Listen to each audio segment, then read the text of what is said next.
kunci surga itu adalah la ilaha illallah. Namun dikatakan oleh para ulama, akan tetapi yang namanya kunci harus ada giginya. Yang namanya kunci harus ada giginya. Memang benar, miftahul jannah la ilaha illallah. Kunci surga adalah la ilaha illallah. Namun giginya apa? Kalau hanya sebarang kunci kalau kita tusukkan, kalau tidak masuk tidak akan pernah terbuka. Bukan hanya sekedar mengucapkan kalimat la ilaha illallah, namun ulama mengatakan walakinnal miftah la budda lahu minal asnan. Akan tetapi kunci harus ada giginya. Hatta yuftahal bab, sampai pintunya tersebut terbuka. Mudah-mudahan pintu surga terbuka buat kita insyaallah. Amin ya rabbal alamin. Dengarkan, di antara gigi daripada kunci surga tersebut adalah lisanun dzakirun, lisan yang selalu basah di dalam mengingat Allah.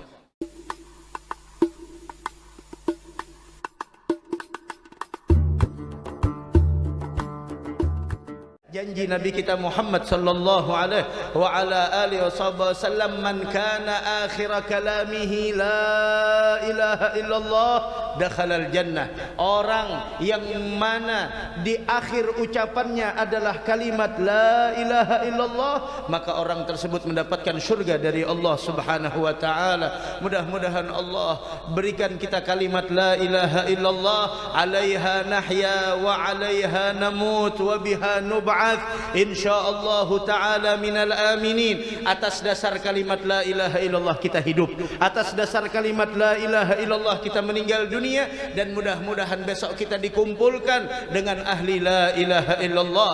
Di antaranya adalah sahibul hauliyah Syekh Muhammad Zaini bin Abdul Ghani. Bagaimana beliau adalah orang yang muwalla' bidzikr, orang yang mana di sana senang di dalam mengingat Allah, orang yang suka di dalam berzikir, sehingga dalam sehari puluhan ribu dari kalimat la ilaha illallah.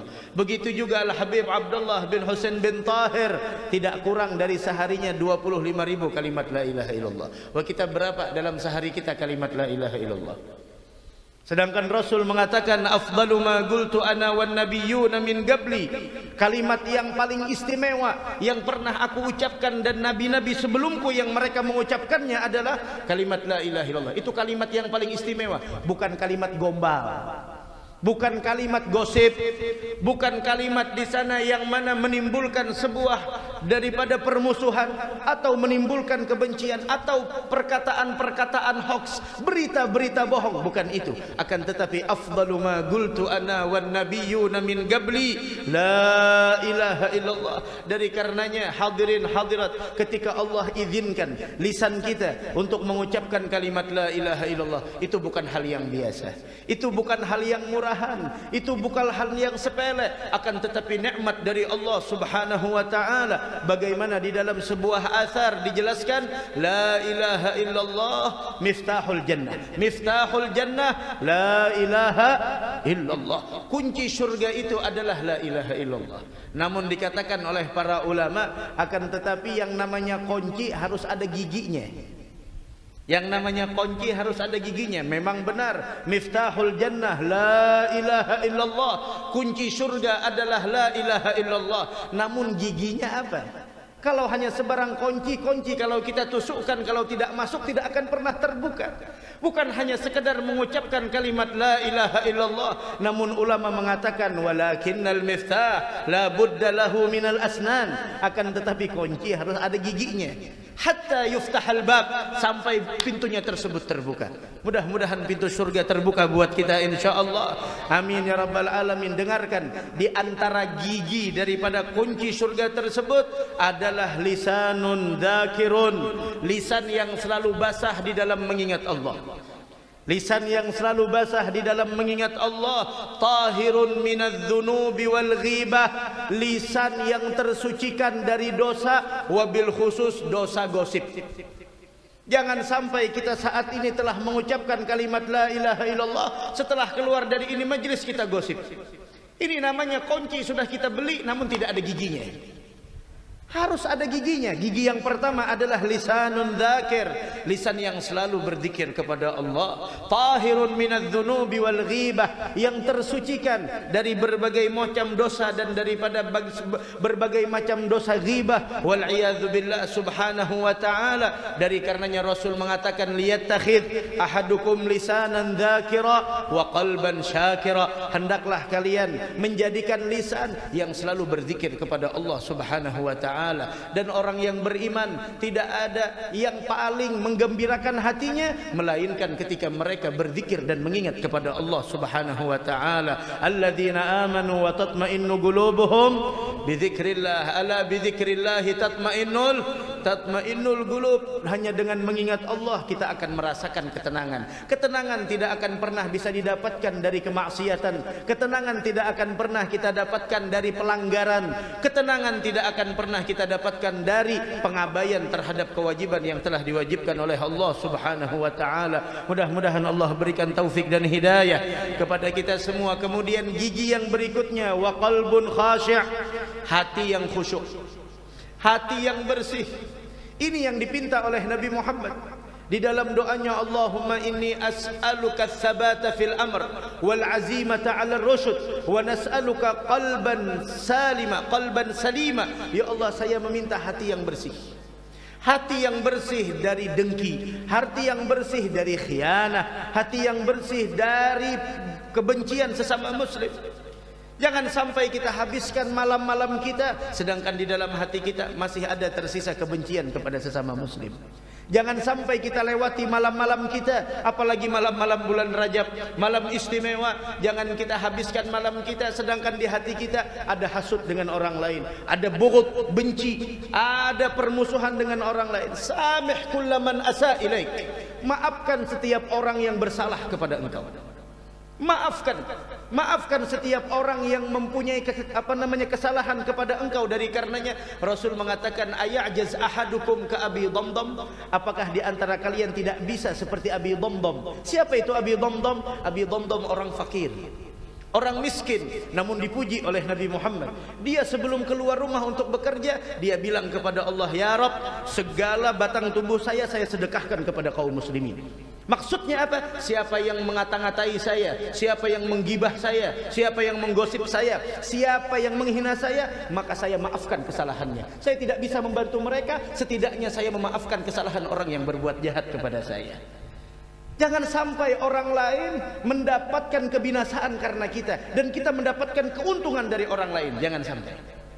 Kalau kita mendapatkan keuntungan dari orang lain menggosip kita, kita dapat pahala, setidaknya kita maafkan mereka. Kenapa? Jangan sampai hanya kita mendapatkan keuntungan dari mereka, tapi haruslah kita berikan juga kemuliaan kepada mereka dengan kita maafkan kesalahan mereka. Ini kalimat la ilaha illallah.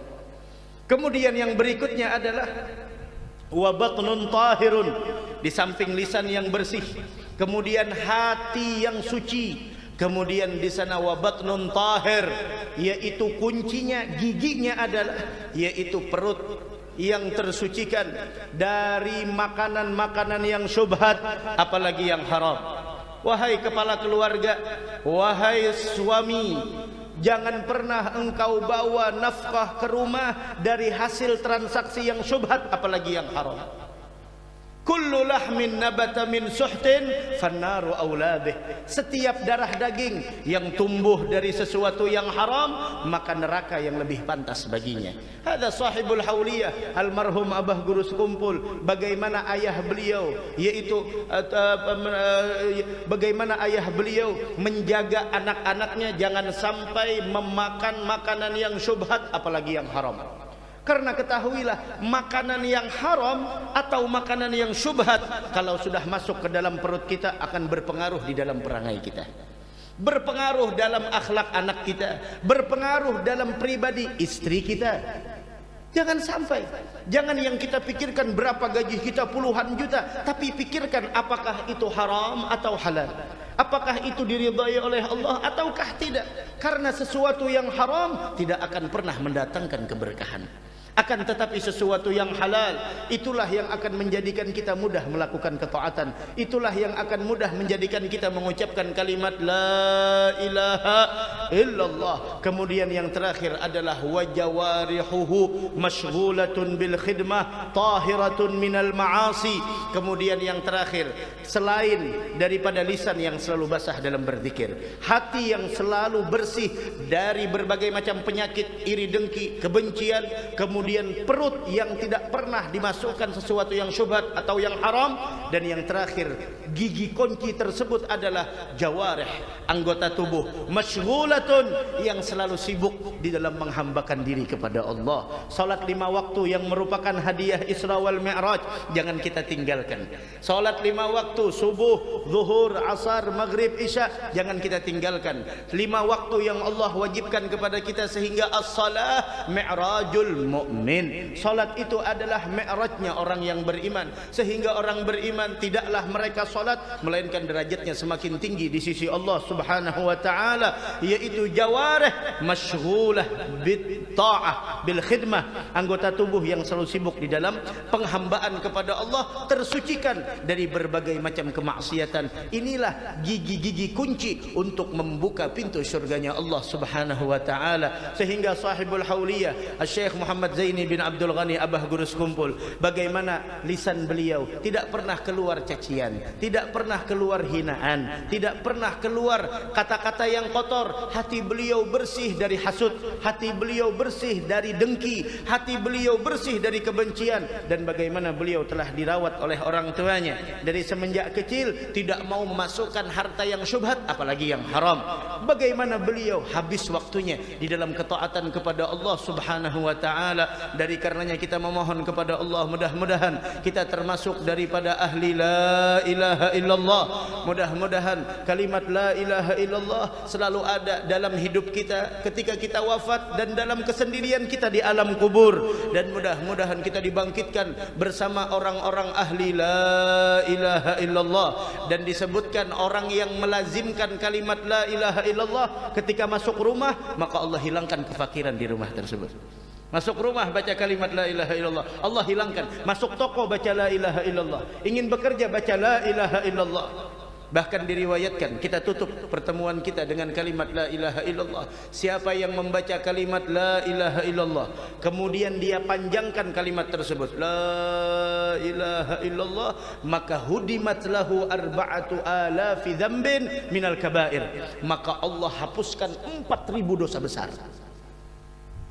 Galu ya Rasulullah fa illam yakun lahu syai'un minal kabair, kalau dia sudah habis dosanya, saldonya tidak sampai 4.000, dosanya tidak sampai 4.000, sedangkan limitnya 4.000. Bagaimana ya Rasulullah? Qala yughfar li ahlihi wa li jiranihi, sisanya buat keluarganya, buat tetangganya. Mudah-mudahan dosa kita diampuni Allah Subhanahu wa taala. Kita tutup kalimat tauhid pada malam hari ini, yaitu dengan mengucapkan kalimat tauhid, dan jangan sampai dalam sehari tidak mengucapkan kalimat la ilaha illallah. Kita tutup dengan kalimat tauhid. Mudah-mudahan perkumpulan ini perkumpulan yang menyebabkan kita dapat ampunan.